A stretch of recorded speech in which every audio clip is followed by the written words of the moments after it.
во голем дел нема да има никакви поместувања. Вие преку медиумот можете да следите самата седница и моите јасни ставови во однос на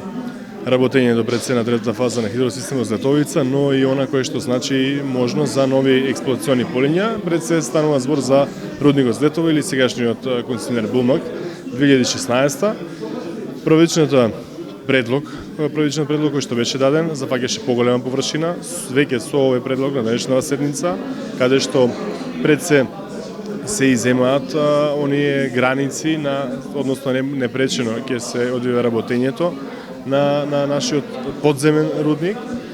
не само за 2020 година, туку веќе и за оние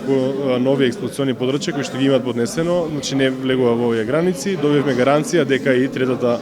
фаза на хидросистемот Златовица, која што е клучна увраќањето на кредитна линија од страна на Јапонската банка, нема да има никаква пречка и затоа дадовме подршка на овој проект кој што се работи веќе близу една деценија, да осоговието дојде да биде заштитено подрачје кое што ќе отвори можност за развој на туризмот на целиот овој наш источен регион.